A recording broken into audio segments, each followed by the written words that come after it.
The morning sun cast long shadows across the NATO training camp as Rachel Carter laced up her worn combat boots. Her small hands moved with practiced precision, each loop pulled tight with muscle memory that spoke of years beyond her apparent age. At 28, Rachel looked unremarkable among the sea of fresh-faced recruits' average height. Lean frame hidden beneath loose-fitting fatigues, dark hair pulled back in a regulation bun that revealed nothing of the secrets she carried. Her bunkmate, a chatty 19-year-old named Jessica from Ohio, was already applying mascara despite the early hour. "I swear, the guys here act like they own the place," Jessica complained, checking her reflection in a compact mirror. "That Derek guy tried to tell me I was using the wrong shower stall yesterday. Can you believe that?" Rachel said nothing, just shouldered her gear bag and headed for the door. Jessica's complaints about entitled male recruits were nothing new. Rachel had heard variations of the same story in every military installation she'd ever been assigned to.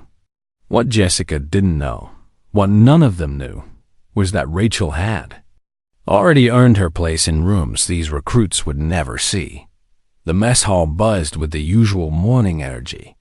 Recruits clustered around tables, their conversations a mix of nervous laughter and bravado. Rachel moved through the serving line with practiced efficiency, accepting her portions without making eye contact with the kitchen staff.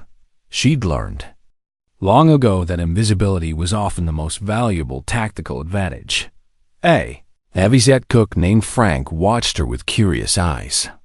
He'd been working the camp kitchen for 15 years and had developed an eye for reading people. There was something different about this one. The way she carried herself, the absolute stillness in her movements when others were fidgeting. Frank had seen enough soldiers come through to recognize when someone was carrying more than just a breakfast tray. "You settling in, okay?" he asked as he ladled scrambled eggs onto her plate. Rachel met his eyes briefly, nodded once, and moved on. Frank watched her go, noting how she seemed to take in every detail of the room without appearing to look around at all. At a corner table, 4 recruits were holding court. Derek Thompson sat at the center, his broad shoulders and confident smile, making him the natural leader of their group. At 6'3", with a jaw that looked carved from stone, Derek had the kind of presence that commanded attention. Beside him sat Kyle Martinez, wiry and sharp-featured, his dark eyes always scanning for his next target. Marcus Williams completed their inner circle, stocky and heavily tattooed, his neck art creeping above his collar in violation of regulations that somehow never seemed to apply to him. The 4th member, Travis Cooper, was quieter, but his smug expression spoke volumes about his allegiances. "You see the new batch of female recruits?"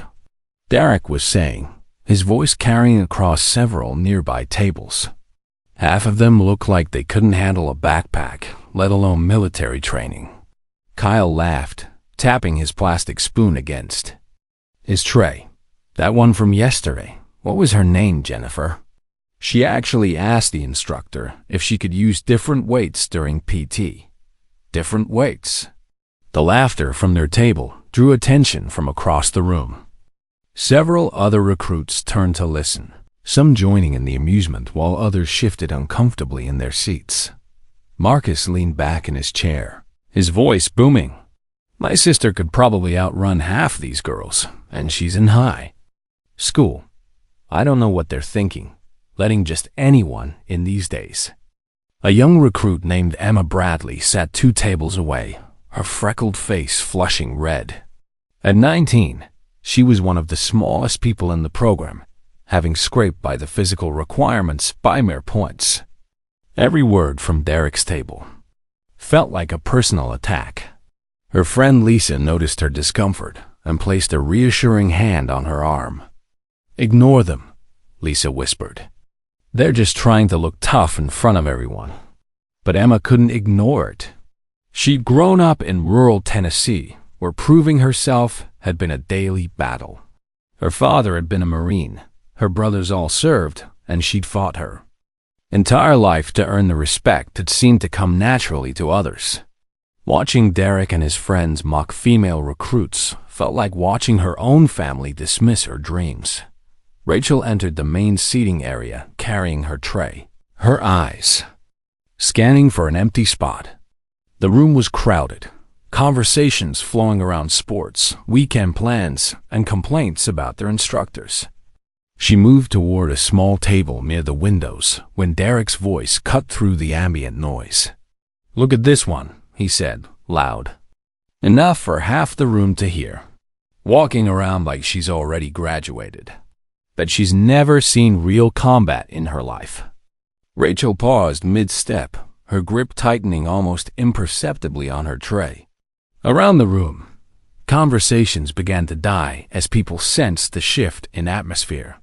The heavyset cook, Frank, looked up from his serving station, his experienced eyes immediately recognizing the tension building. Kyle stood up from the table, his chair scraping against the floor. "Maybe we should help her find a more appropriate seating arrangement," he said with a grin that didn't reach his eyes. The morning light streaming through the mess hall windows seemed to dim as the 4 recruits rose from their table in unison. Derek's confident smile widened as he led the group toward Rachel, who remained perfectly still in the center of the room. Her tray trembled slightly in her hands, but not from fear, from the immense effort it took to maintain control. When every instinct honed by years of classified operations was screaming at her to assess, adapt, and neutralize the threat. Near the serving line, a maintenance worker named Joe Peterson had stopped his morning cleaning routine. Joe was a former Army sergeant who'd taken the civilian job after his discharge, and something about the woman standing alone reminded him of soldiers he'd served with in places the government preferred not to discuss. He set down his mop, his weathered hands gripping the handle as he watched the scene unfold. The room had gone completely quiet now. Every conversation halted as recruits sensed something significant was about to happen. Emma Bradley clutched her fork so tightly her knuckles had gone white, while across the room, a veteran instructor named Robert Hayes set down his coffee cup with deliberate slowness. Hayes had been running training programs for 12 years, and he'd learned to recognize when a situation was about to escalate beyond typical recruit posturing. Rachel's file sat in the administrative office 3 buildings away, marked with classifications that meant most people would never know her real story. To everyone in this room, she was just another recruit trying to make it through the program. They couldn't see the countless hours of training that had forged her movements, the missions that had taught her to read a room in seconds, or the scars she carried from operations that officially never happened. As Derek approached with his entourage behind him, Rachel's breathing remained steady, her posture unchanged, but something in her eyes, a flash of steel that lasted only a moment, made the maintenance worker Joe take a step closer to the action. He'd seen that look before, in soldiers who'd walked through hell and lived to tell about it. The mess hall held its collective breath as Derek stopped just a few feet from Rachel, his shadow falling across her smaller frame. "This spot's reserved for real soldiers," he announced, his voice carrying the confidence of someone who'd never been truly challenged. What none of them realized was that Rachel Carter had been a real soldier when Derek was still in high school, had completed missions that these recruits couldn't imagine in their darkest nightmares. The morning sun continued to stream through the windows, but the light seemed different now, charged with the energy of a moment that would reshape everything that came after. The silence in the mess hall stretched like a taut wire, ready to snap. Rachel remained motionless, her gray eyes fixed on Derek's face with an intensity that made several nearby recruits shift uncomfortably in their seats. She had perfected this stillness during countless hours of surveillance, learning that sometimes the most powerful response was no response at all. Derek's confidence wavered for just a moment under her unwavering stare, but Kyle quickly stepped beside him, breaking the tension with forced laughter. "What's wrong, sweetheart?" Cat got your tongue? Kyle's voice carried across the room, drawing nervous chuckles from some tables, while others remained dead silent. Marcus moved to Rachel's left side, completing a loose triangle around her. His tattoo-covered arms were crossed, and he wore the expression of someone who'd never met a problem he couldn't intimidate into submission. Maybe she didn't hear you, Derek. Some people need things explained real simple. Travis hung back slightly, but his presence added weight to the group's intimidation factor. He pulled out his phone, pretending to check messages while actually positioning it to record whatever happened next. Several other recruits noticed and began reaching for their own devices, sensing that this moment would be worth documenting. Rachel's peripheral vision caught the movement phones appearing, fingers hovering over record buttons, faces turning toward the confrontation. She'd been recorded before, but those videos were classified, locked away in files that would never see daylight. This would be different. This would spread. From her table near the back, Emma Bradley watched with growing anxiety. The scene reminded her of her high school cafeteria, where bigger kids would corner the quiet ones just because they could. Her friend Lisa noticed her distress and whispered, "Should we get an instructor?" Emma shook her head, her eyes never leaving Rachel. Something about the way the woman stood perfectly balanced, completely calm despite being outnumbered, reminded Emma of her father when he'd catch her practicing martial arts in their garage. "Wait," she whispered back. "I think she can handle this." Derek took another step closer, now within arm's reach of Rachel. "I asked you a question.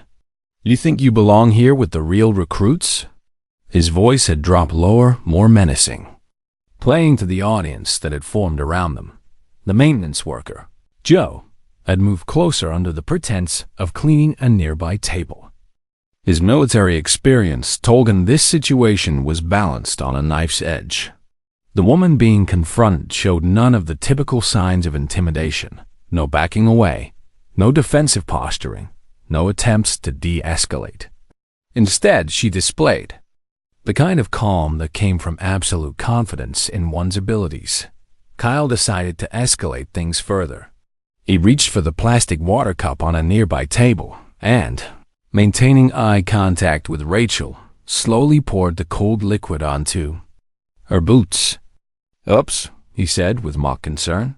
"Looks like you made a mess." The water splashed across Rachel's feet and spread across the floor in a small puddle. Several recruits gasped at the blatant disrespect, while others laughed nervously. Rachel looked down at her soaked boots, then slowly knelt to wipe them with a napkin from her tray. From his corner table, the veteran instructor Robert Hayes leaned forward slightly. He'd seen this kind of harassment before, the systematic humiliation designed to break someone's spirit. But something about this woman's response bothered him. She wasn't reacting like a typical victim. Her movements were too controlled, too precise. It reminded him of the way elite operators move just before they took action. As Rachel knelt, Marcus saw an opportunity to assert dominance. "Maybe you should stay down there where you belong," he said, placing his heavy boot uncomfortably close to her hand. "Seems like the right position for you." A female instructor named Captain Patricia Reynolds had entered the mess hall just as the confrontation began. She stood near the entrance, observing the scene with growing anger. Patricia had endured similar treatment during her early career, when being a woman in the military meant constantly proving yourself worthy of respect. She recognized the dynamic immediately for male recruits using their size and numbers to humiliate a female peer. But something about this particular woman gave Patricia pause. The way she knelt wasn't submissive. It was purposeful, like she was assessing the situation from a different angle. Patricia had worked with enough special operations personnel to recognize certain behavioral patterns, and this recruit displayed several of them. Rachel stood slowly, the soaked napkin crumpled in her fist. Her eyes swept the room, taking in The recording phones, the anticipatory faces, the mix of sympathy and excitement in the crowd. When she spoke, her voice was so quiet that people in the back had to strain to hear her. "You should move," she said simply, looking directly at Marcus. The big man laughed, a sound that echoed off the mess hall walls. "Or what? You gonna cry about it to the instructors?" Derek stepped even closer, his chest nearly touching Rachel's shoulder. "Let me make this real clear for you, little girl. This isn't a place for weaklings. If you can't handle a little water on your boots, maybe you should reconsider your career choices." The room's energy had shifted to something electric and dangerous. Emma Bradley found herself standing up from her table without realizing it, her heart pounding as she watched the confrontation escalate. Other female recruits were similarly affected, some angry, some afraid, all recognizing that this moment was about more than just one person being bullied. Travis, still filming discreetly, whispered to a recruit beside him, "This is going viral for sure. Look how pathetic she looks." But Joe, the maintenance worker, saw something different. As a former sergeant, he'd learned to read body language in combat situations. The woman wasn't displaying fear or submission. She was displaying the coiled readiness of a predator preparing to strike. Her weight distribution, the positioning of her feet, the way her hands hung loosely at her sides, it all screamed trained fighter. Captain Reynolds began moving through the crowd, her instructor instincts telling her to intervene before the situation escalated beyond verbal harassment. But she was still several tables away, and the dynamic in the room was shifting rapidly. Kyle, emboldened by the audience and his friend's support, decided to make physical contact. He reached out to push Rachel's shoulder, intending to make her stumble backward. "Time for you to learn your place," he said with a sneer. The moment his fingers made contact with Rachel's uniform, everything changed. Her hand moved faster than most people could track, clamping down on Kyle's wrist with surgical precision. Her grip found the exact pressure point that sent shooting pain up his arm, causing his face to contort in shock and agony. The cocky expression melted away, replaced by confusion and the beginning of fear. "I said move," Rachel repeated, her voice still quiet but now carrying an undertone of steel that made several recruits take involuntary steps backward. Derek's face flushed red with anger and embarrassment. His friends were supposed to be intimidating this woman, not the other way around. "Let him go right now, or this is going to get a lot worse for you," he threatened, moving to grab Rachel's arm. The mess hall had gone completely silent, except for Kyle's sharp intake of breath as Rachel maintained her grip on his wrist. Phones were recording from multiple angles now, capturing every moment of what was quickly becoming the most dramatic confrontation in the camp's recent history. Joe set down his cleaning supplies completely, his military training kicking into high gear. He could see the situation was about to explode, and something told him the 4 male recruits were about to learn a lesson they weren't prepared for. Captain Reynolds pushed through the crowd more urgently now, but she was still too far away to intervene. All she could do was watch as the tension in the room reached a breaking point, with every person present sensing that what happened next would change everything. Kyle's eyes widened as Rachel's grip on his wrist tightened incrementally. The pain was unlike anything he'd experienced, precise, controlled, and absolutely inescapable. His earlier bravado crumbled as he realized this wasn't a typical scuffle between recruits. The woman holding his wrist possessed knowledge and skill that came from somewhere far beyond basic training. "What the hell is wrong with you?"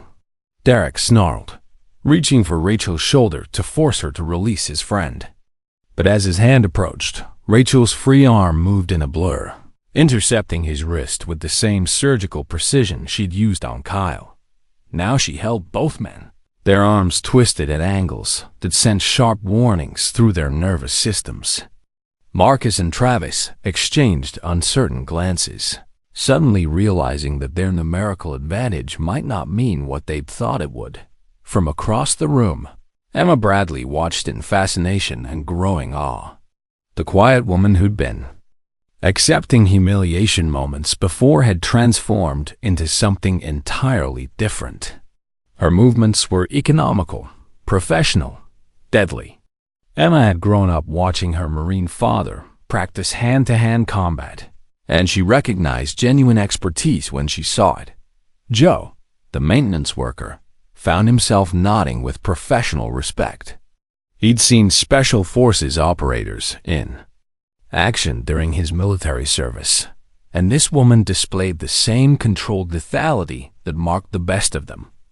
Whatever her background, she'd been trained by people who understood violence as a precise tool rather than a blunt instrument. Release them immediately. Derek managed to gasp, his voice strained as Rachel's grip sent waves of pain up his arm. "You're assaulting fellow recruits." Rachel's voice remained eerily calm. "I'm defending myself against 4 individuals who chose to surround, humiliate, and physically assault me." She spoke just loud enough for the recording phones to pick up every word. Any instructor reviewing this footage will see exactly what happened and in what order. The strategic thinking behind her response wasn't lost on Captain Reynolds, who had finally pushed close enough to see the confrontation clearly. This wasn't panic or lucky reflexes. This was someone who understood the importance of controlling the narrative. The woman had allowed herself to be recorded being victimized, creating an unassailable legal and disciplinary position before taking action. Marcus, seeing his friends immobilized, made the fatal mistake of trying to blindside Rachel. He lunged from her left side, intending to grab her in a bear hug and lift her off the ground. His approach was telegraphed and clumsy, the kind of move that worked in bar fights against untrained opponents. Rachel released both men simultaneously, pivoting with fluid grace that seemed to defy the laws of physics. Marcus found himself grasping empty air as she slipped under his reaching arms. A heartbeat later, his legs were swept from beneath him, and he crashed to the floor with bone-jarring impact that shook nearby tables. Kyle, freed but still nursing his wrist, made the mistake of swinging a wild haymaker at Rachel's head.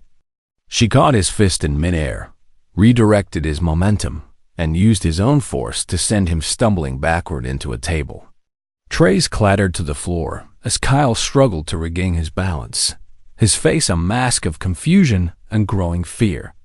Derek, realizing the situation had spiraled completely out of control, decided to end it with brute force.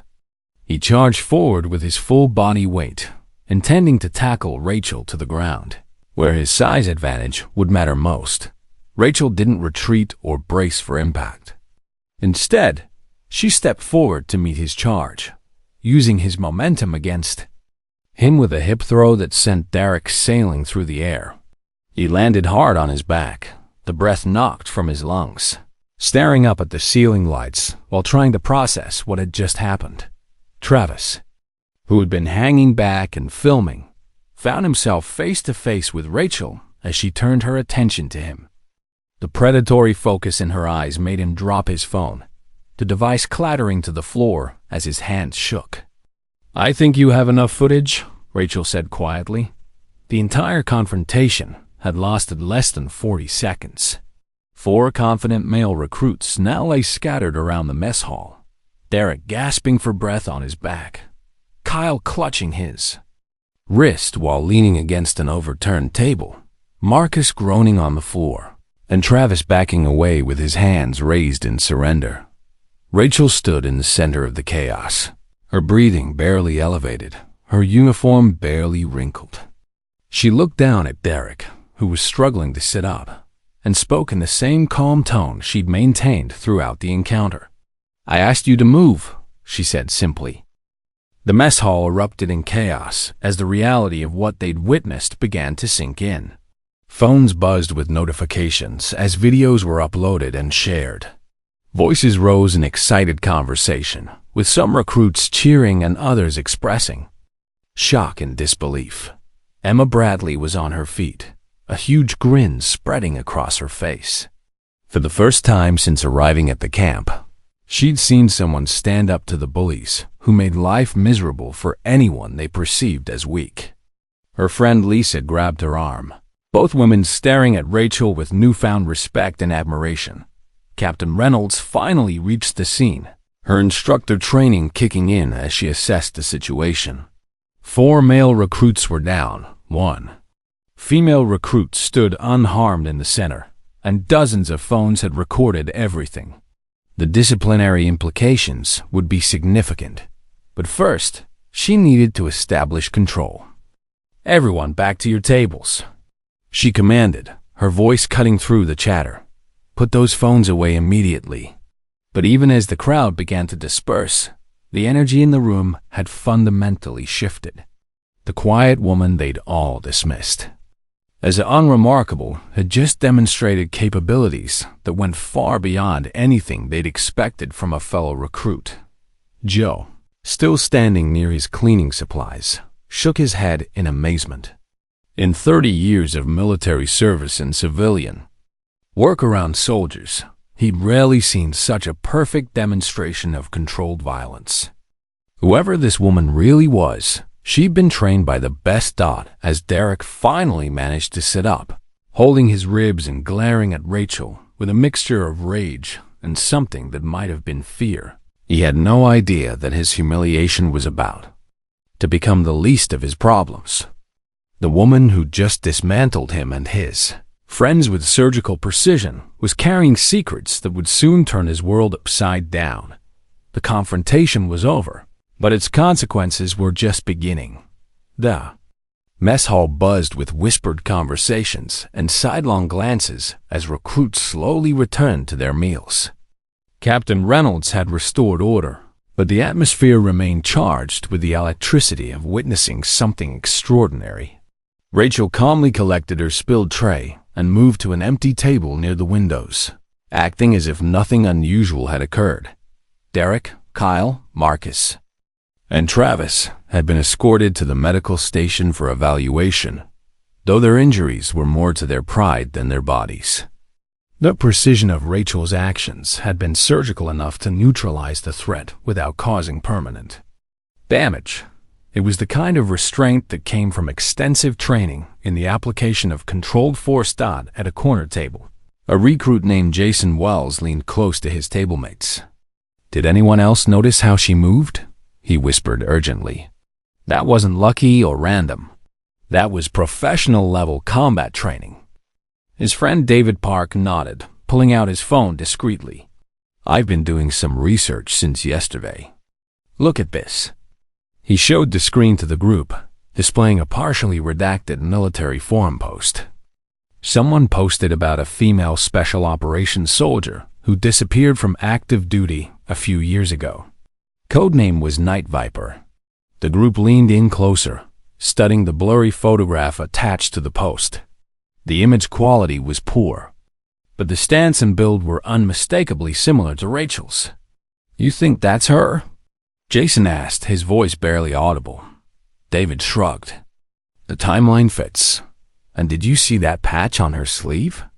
Most of us assumed it was just random military insignia, but look closer next time. That's not standard recruit gear." Across the room, Emma Bradley was having her own revelations. Her father's military connections had taught her to recognize certain behavioral patterns, and everything about Rachel's performance screamed elite operator. The way she'd controlled the situation, managed the legal implications, and executed flawless techniques spoke to training that went far beyond what any recruit should possess. "She's not who she pretends to be," Emma whispered to Lisa. "Nobody moves like that without years of advanced training." Lisa frowned, glancing toward Rachel's table. "What do you think she's doing here then? If she's already military trained, why would she be in recruit training?" Emma had been wondering the same thing. There were programs for former military personnel to cross-train into different specializations, but Rachel's skills suggested she'd already been at the top of whatever field she'd worked in. People didn't usually step backward in their careers unless circumstances forced them to. Joe, the maintenance worker, found himself studying Rachel as he resumed his cleaning duties. His military experience had taught him to spot the subtle signs of psychological conditioning that came from sustained exposure to high-stress operations. The woman's unnatural calm under pressure, her precise tactical thinking, and her professional-level combat skills painted a picture of someone with extensive field experience. But what intrigued Joe most was Rachel's deliberate anonymity. She'd clearly been trained to blend in, to appear unremarkable until action was required. That kind of skill set belonged to people who worked in the shadows, handling missions that required invisibility as much as competence in the administrative offices. Colonel James Harrison was reviewing incident reports when Captain Reynolds knocked on his door. Patricia entered with a thick file folder and a concerned expression. "Sir, we have a situation with the mess hall incident," she began, setting the folder on his desk. "I've reviewed the phone footage from multiple angles, and we need to discuss Rachel Carter's background immediately." Colonel Harrison looked up from his paperwork, noting the unusual tension in his subordinate's voice. "The recruit who defended herself against 4 male harassers? I assumed this was a standard disciplinary matter." Captain Reynolds shook her head, opening the folder to reveal several printed photographs. "Sir, these are frame-by-frame captures from the incident. Look at the techniques she employed, the precision of her movements, the tactical awareness she displayed." The colonel examined the images, his expression growing more serious as he studied each one. The woman in the photos moved like someone with extensive combat training, her body positioning and technique execution far exceeding anything a recruit should possess. "Have you reviewed her service record?" he asked. "That's where it gets complicated." "Sir." Patricia pulled out a heavily redacted document. "Her file shows reserve recruit status, but there are classification markings I can't access. And, sir, there's this." She pointed to a faded patch visible in one of the photographs, a black viper coiled around a star, barely discernible on Rachel's sleeve. Colonel Harrison's face went pale. He recognized that symbol, had seen it in briefings about units that officially didn't exist. "Get me her complete file immediately," he ordered. "And Patricia? This conversation stays between us until I know what we're dealing with." Meanwhile, in the barracks, Rachel was meticulously cleaning her gear when her bunkmate Jessica returned from classes. Jessica had heard about the mess hall incident through the camp's gossip network and was practically vibrating with excitement.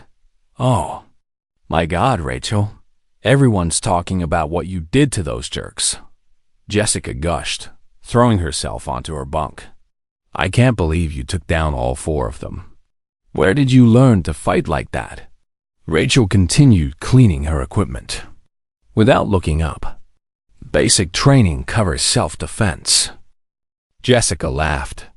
"Basic training doesn't cover whatever that was. People are saying you moved like some kind of special forces operator or something." For the briefest moment, Rachel's hands paused in their work. Then she resumed cleaning her rifle with the same methodical precision, giving no indication that Jessica's words had any special meaning. But across the barracks, several other recruits were listening to the conversation with growing interest. The woman who dismantled 4 aggressive males in under a minute was claiming her skills came from basic training. Either she was lying, or she had a very different definition of basic than everyone else. That evening, as recruits settled into their evening routines, the camp's atmosphere had fundamentally shifted. Rachel Carter was no longer the unremarkable woman who'd arrived quietly and kept to herself. She was now someone who commanded respect, fear, and intense curiosity in equal measure. In his private quarters, Colonel Harrison sat at his desk with Rachel's complete file spread before him. The documents he'd finally gained access to painted a picture that explained everything and raised even more questions. Rachel Carter wasn't just a recruit, she was a decorated special operations veteran whose discharge had been classified at the highest levels. The question was, what was someone with her background doing in recruit training? And what did her presence mean for his command? Colonel Harrison's hands trembled slightly as he read through Rachel Carter's classified file. Each page revealed layers of a career that officially didn't exist, operations in countries the government couldn't acknowledge, missions that had saved lives while remaining forever secret.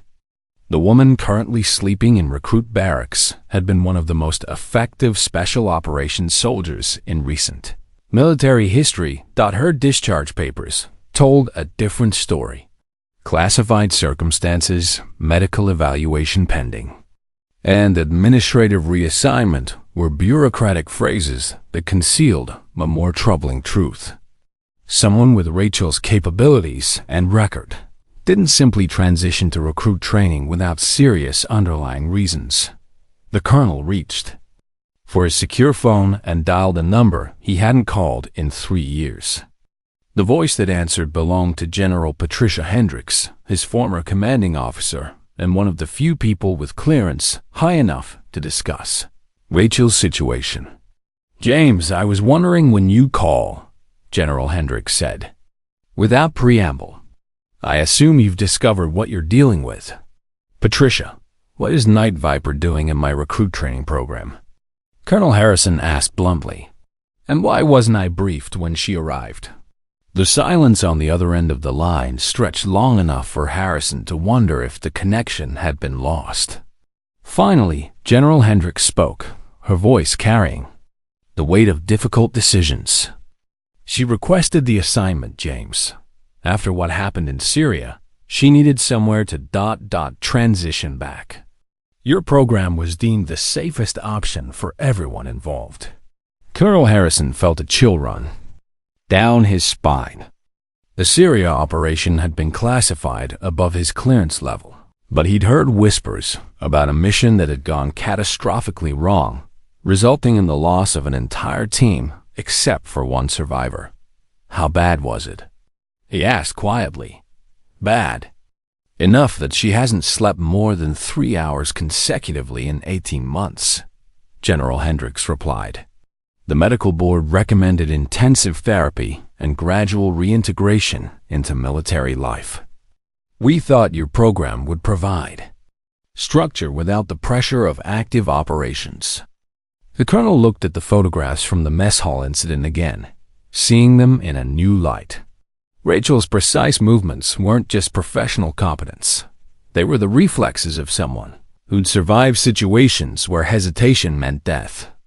"The 4 recruits she engaged," he continued, "do they pose any security risk?"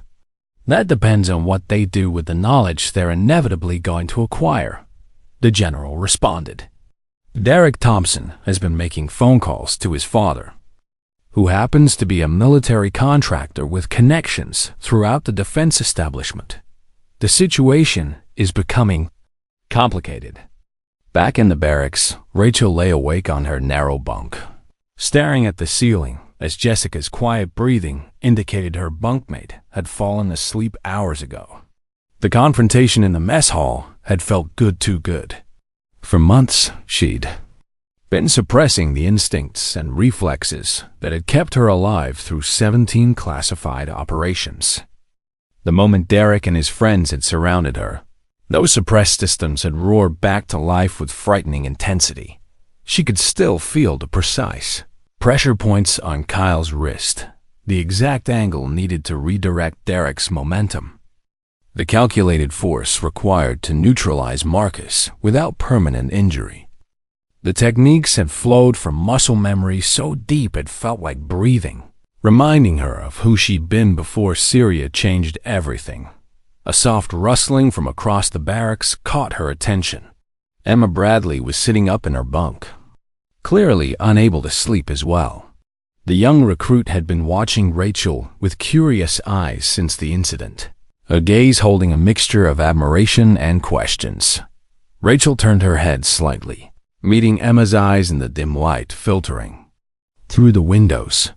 For a moment, They simply looked at each other, the decorated veteran hiding in plain sight, and the farm girl who'd grown up fighting for respect.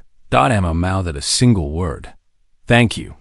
Rachel nodded once, then closed her eyes, pretending to sleep, while her mind continued processing the implications of her actions. She'd broken cover, revealed capabilities that would inevitably raise questions she wasn't prepared to answer. The careful anonymity she'd maintained for months was crumbling, and she wasn't sure whether she felt relief or terror at the prospect that the next morning brought an unusual summons.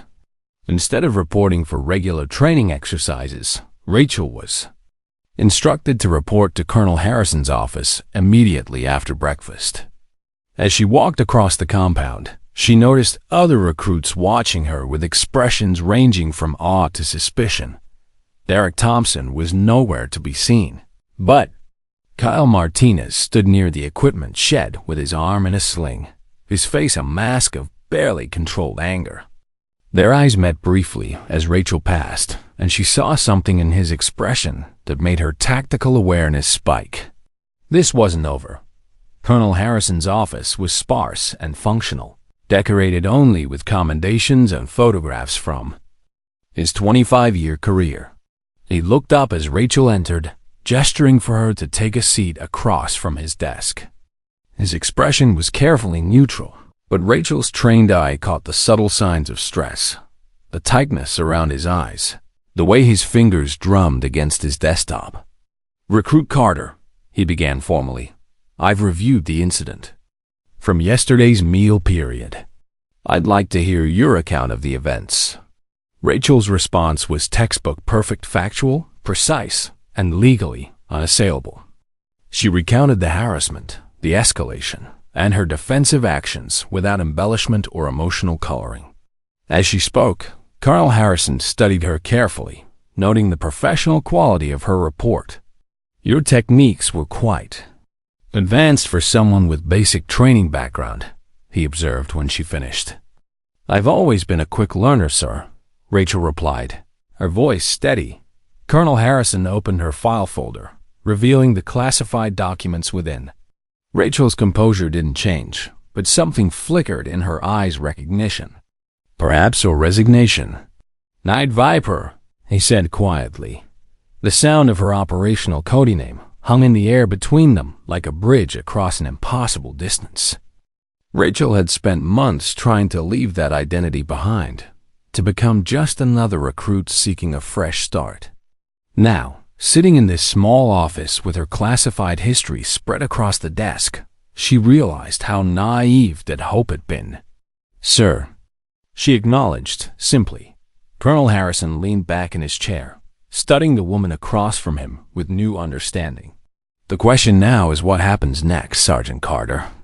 The use of her real rank, not the manufactured recruit status."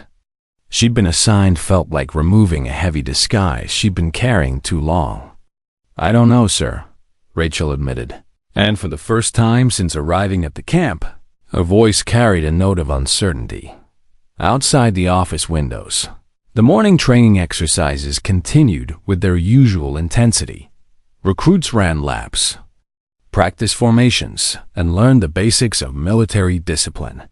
But inside this office, two career military officers faced a decision that would determine whether Rachel Carter's carefully constructed new life could survive the exposure of her past. Derek Thompson's father, Robert Thompson, was a man accustomed to getting answers.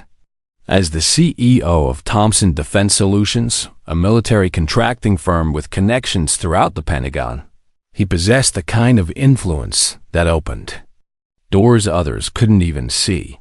When his son called from the medical station with a humiliating story about being defeated by a female recruit, Robert's initial reaction had been disappointment in Derek's apparent weakness.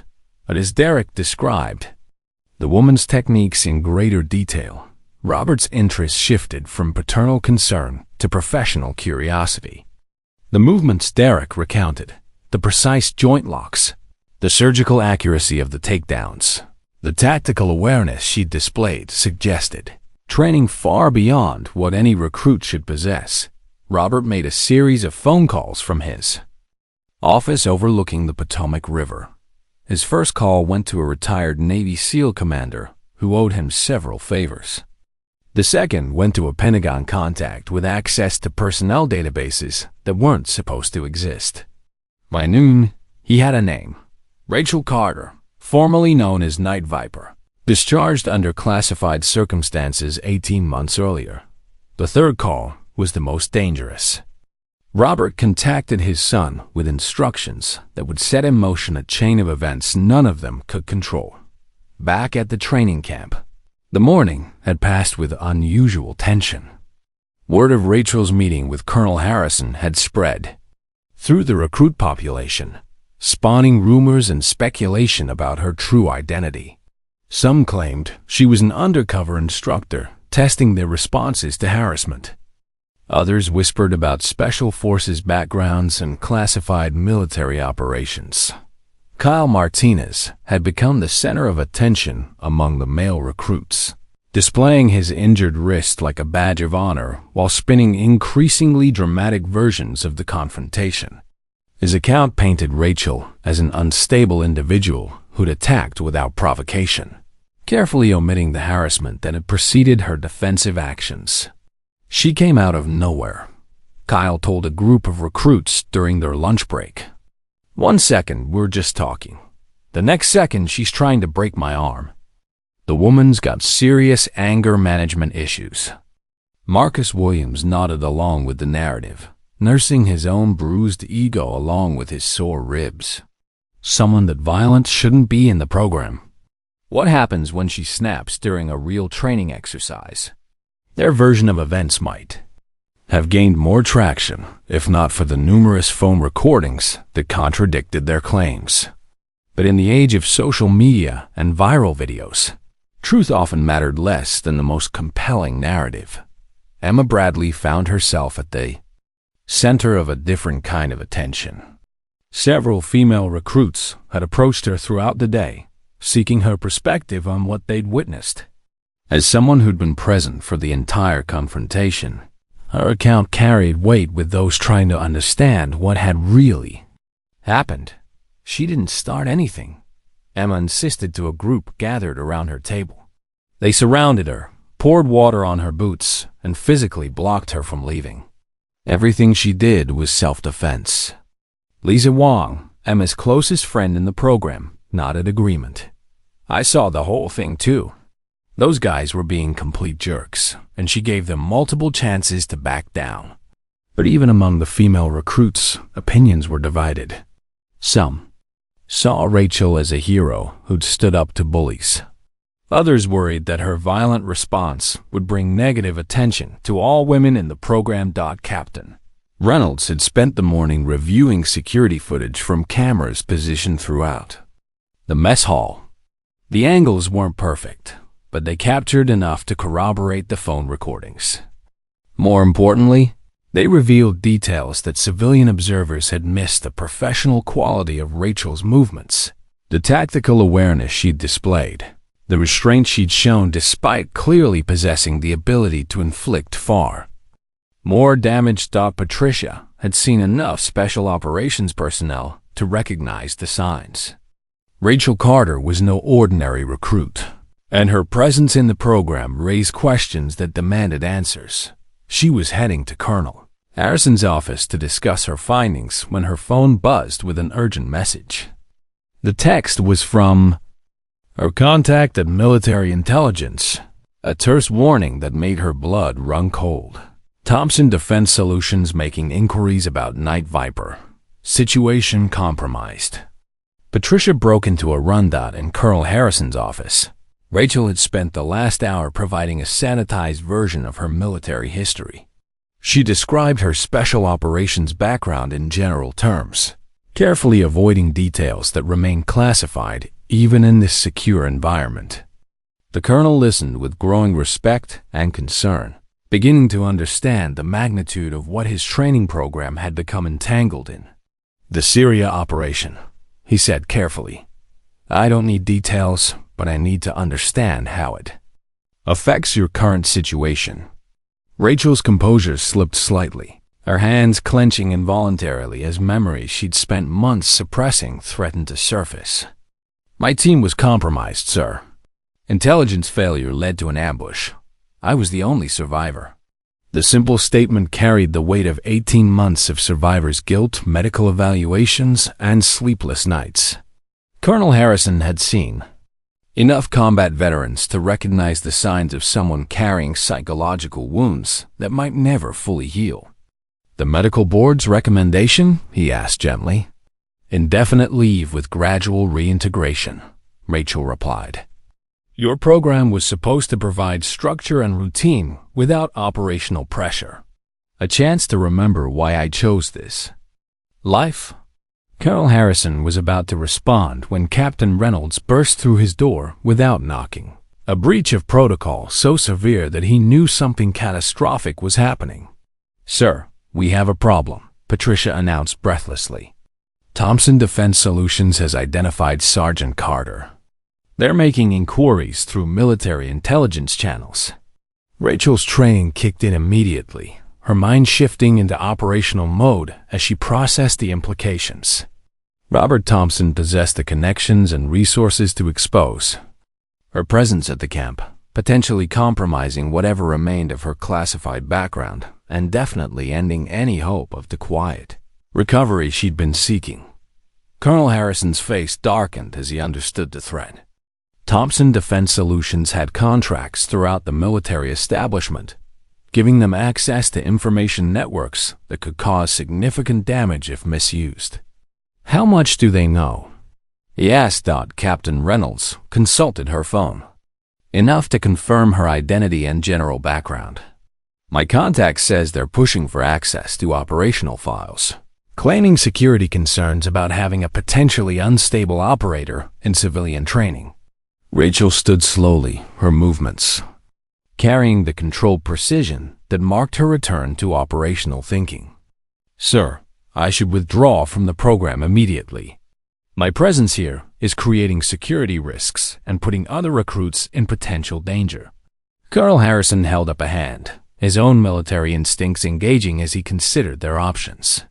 Stand fast, Sergeant. We're not making any hasty decisions.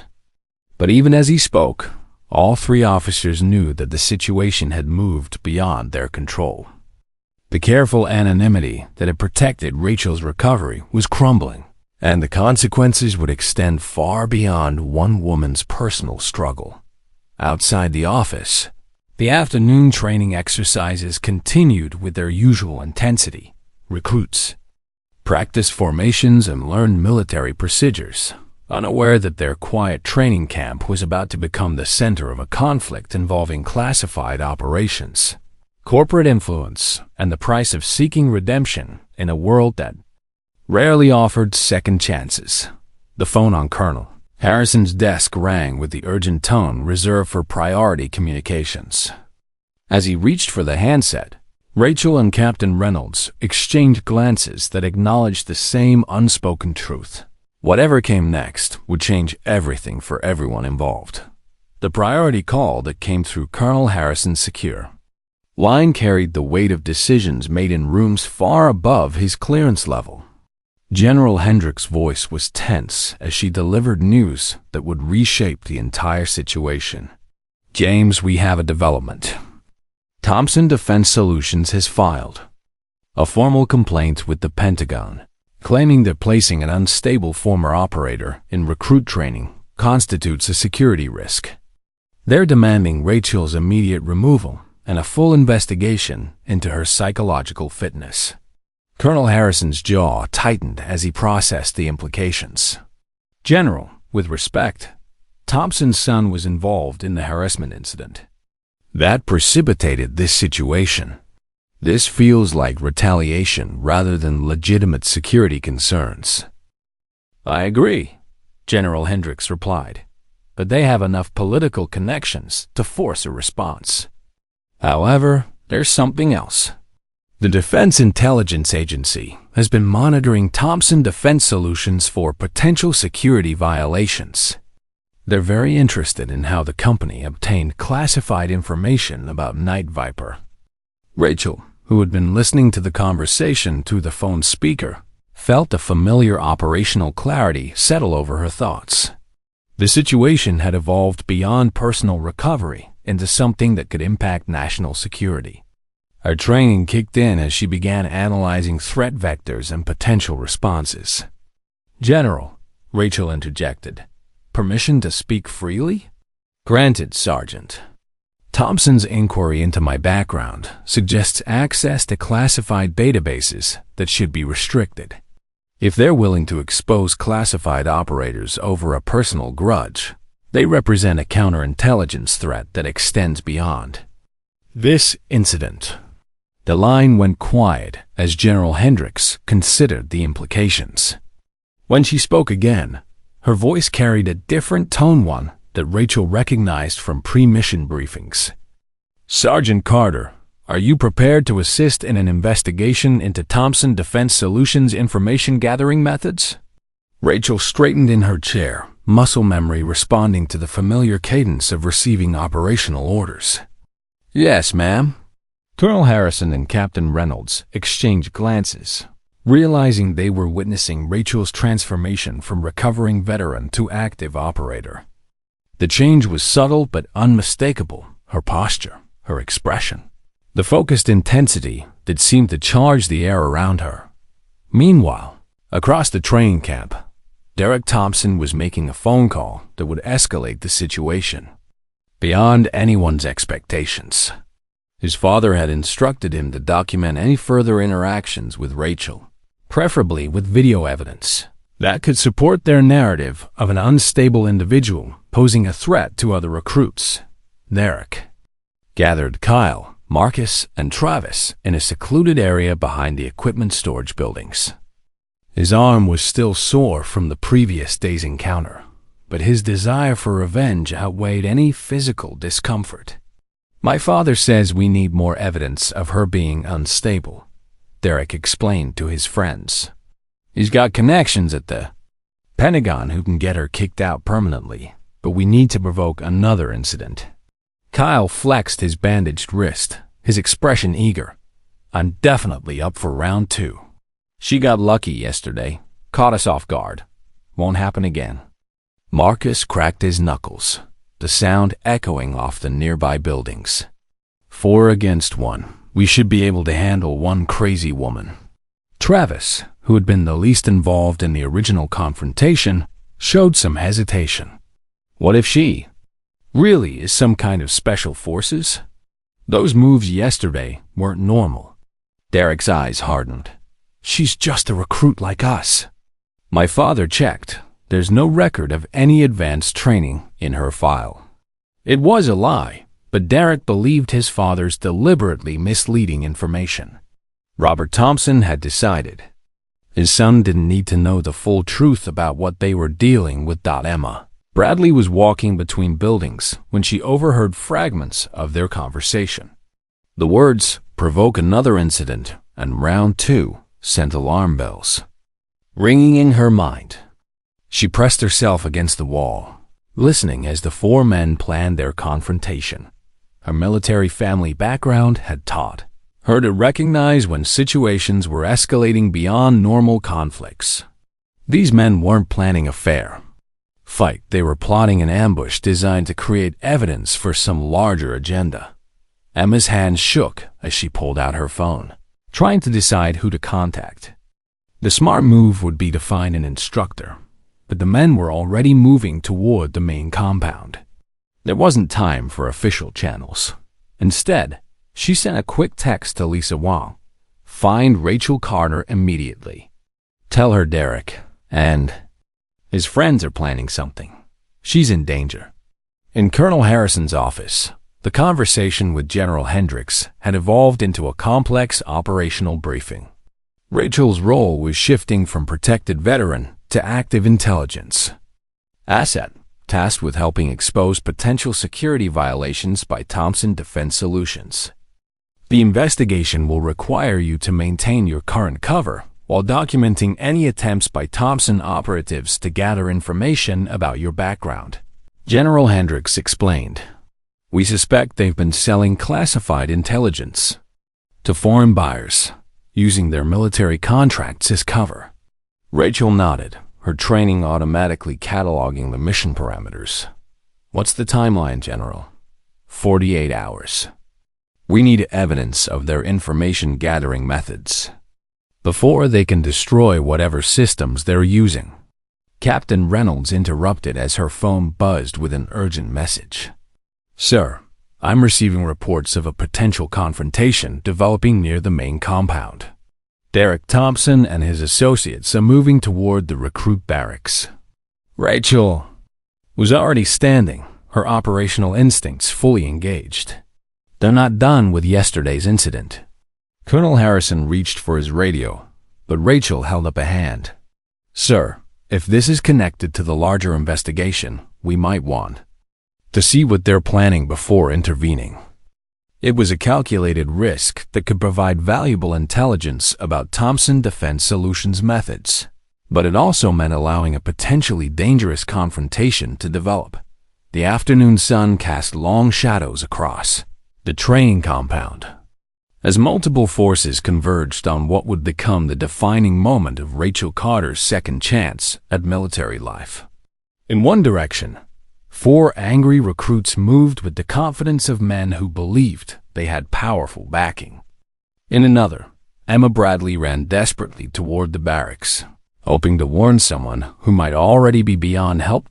And in Colonel Harrison's office, 3 career military officers made decisions that would determine whether a classified investigation could succeed without destroying the life of a woman who had already sacrificed more than most people could imagine. The radio crackled with routine communications from various training exercises.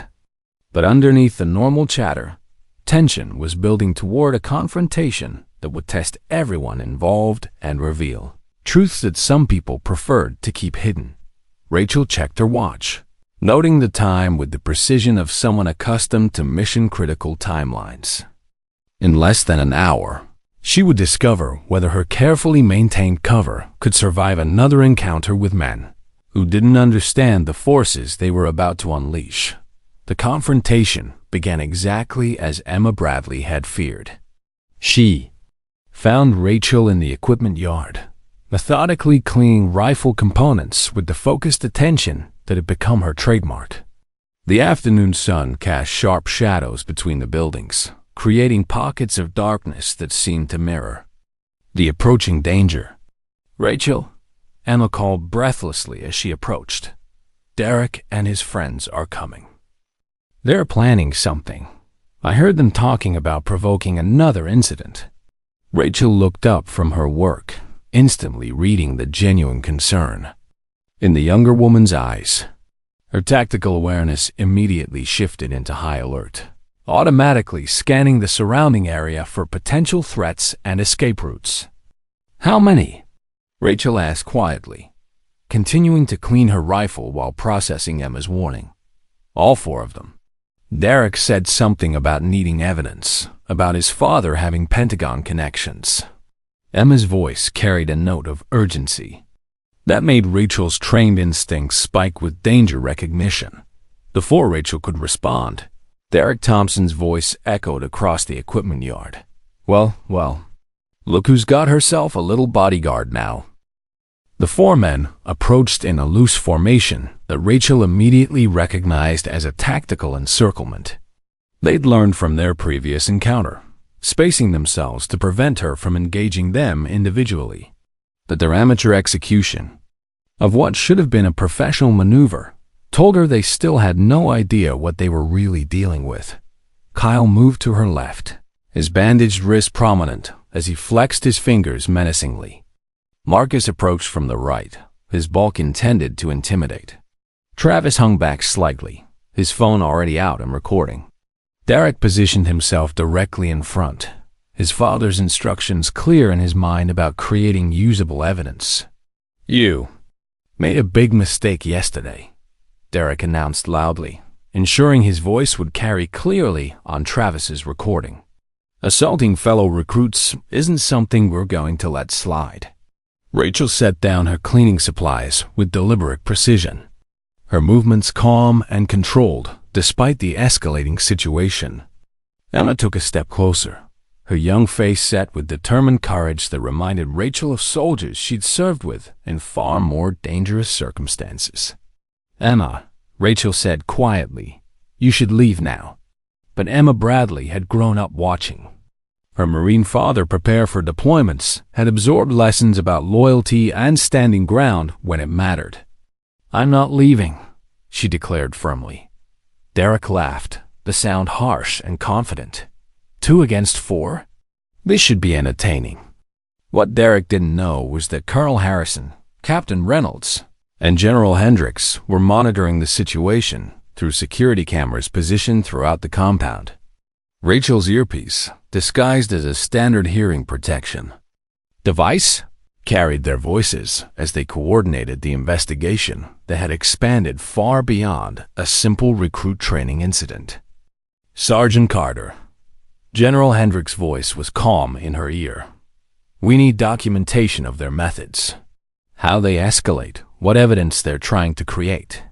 Rachel acknowledged with an almost imperceptible nod, understanding that this confrontation served multiple purposes. She was simultaneously protecting herself and Emma while gathering intelligence about Thompson Defense Solutions, information warfare tactics. Kyle made the first move, lunging forward with renewed confidence. But 18 months of suppressed training couldn't be contained indefinitely, and Rachel's muscle memory responded with the fluid precision that had kept her alive. Through 17 classified operations, Kyle found himself on the ground in seconds, his recently healed wrist trapped in a joint lock that sent waves of precise pain up his arm. Marcus charged next, only to discover that bulk meant nothing against someone trained to neutralize larger opponents. Derek, seeing his friends immobilized with the same surgical efficiency as before, made a critical mistake. He pulled out his own phone and began recording, not realizing that his actions were being simultaneously documented by security systems under intelligence agency control. "This is evidence of assault," he shouted at his phone's camera. "This woman is clearly unstable and dangerous to other recruits." But the security footage told a different story. It showed Derek and his friends approaching Rachel in formation, surrounding her despite her obvious desire to avoid confrontation, and initiating physical contact. More importantly, it documented Derek's coordination with external parties, phone calls to his father, instructions about creating evidence, and the calculated nature of their harassment campaign. Travis, still filming, caught the moment when everything changed. Rachel's earpiece crackled with new information as intelligence analysts processed real-time data about Thompson Defense Solutions activities. "Sergeant Carter," Captain Reynolds' voice was urgent. "We've just intercepted communications between Derek Thompson and his father. They're planning to use this footage as part of a broader campaign to discredit military personnel who might expose their company's illegal activities." The revelation transformed the situation completely. This wasn't just personal revenge, it was corporate espionage designed to neutralize potential threats to a company trafficking in classified military intelligence. Rachel's response was swift and decisive. Instead of simply neutralizing Derek and Travis as she had their friends, she moved with the precision of someone executing a carefully planned operation. In 30 seconds, all 4 men were immobilized, their phones secured, and their planned evidence-gathering operation completely dismantled. Emma Bradley watched in awe as Rachel demonstrated capabilities that went far beyond anything a recruit should possess. The transformation was complete. Now, the quiet woman who'd been hiding among the trainees had revealed herself as something far more dangerous and far more valuable. Colonel Harrison arrived with a full security detail just as Rachel was securing the last of the evidence. Behind him came representatives from the Defense Intelligence Agency, their presence indicating that the investigation had reached the highest levels of military intelligence. Derek Thompson, Colonel Harrison announced formally. "You are under investigation for conspiracy to compromise classified military personnel on behalf of a foreign intelligence operation." Derek's confident expression crumbled as he realized the magnitude of what he'd stumbled into. His father's instructions, which had seemed like simple revenge, were revealed as part of a complex espionage operation that had been under investigation for months. In the aftermath, as security personnel processed evidence and detained suspects, Rachel found herself standing with Emma in the quiet equipment yard where everything had changed. The younger woman looked at her with a mixture of awe and understanding. "You were never just a recruit, were you?" Emma asked quietly. Rachel managed a small smile, the first genuine expression of warmth she'd shown in months. Sometimes people need a chance to start over, even when their past won't let them go. Emma nodded, recognizing the truth that military families understood better than most.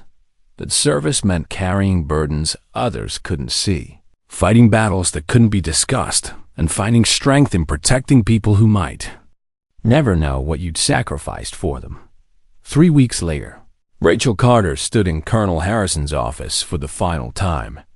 The investigation into Thompson Defense Solutions had exposed a network of corporate espionage that reached into the highest levels of defense contracting. Derek Thompson and his father faced federal charges, while Rachel's role in exposing the operation had been classified at the highest levels. "So what's next, Sergeant?" Colonel Harrison asked. Rachel looked out the window at the training compound where recruits continued their exercises, preparing for careers they couldn't fully imagine. Her own journey back from the darkness of Syria had taken an unexpected path, but it had led her to a place where she could make a difference again. "I'd like to stay, sir," she said quietly. "Not as a recruit, but as an instructor. These young people deserve to learn from someone who understands what they might face." Colonel Harrison nodded, understanding that some wounds heal not through isolation but through service to others. Rachel Carter had found her way back not by hiding from her past, but by using it to protect the future she believed in. Emma Bradley graduated at the top of her training class 3 months later, carrying with her lessons about courage, integrity, and the strength that comes from standing up for what's right, even when you're outnumbered. She would never forget the quiet woman who'd shown her that sometimes the most powerful people are those who choose not to use their power until they absolutely must. And in training camps across the country, a new generation of soldiers learned their craft from an instructor whose classified past had taught her that the greatest victories are often the ones that protect people who will never know they were in danger. Rachel Carter had found her peace, not in forgetting who she'd been, but in using those hard-won skills to ensure others could serve with honor in a world that desperately needed people willing to stand up for justice. The mess hall incident that had started everything became legend among the recruits. A story about the Day 4 bullies learned that strength isn't about size or numbers, but about the courage to do what's right when everything is on the line.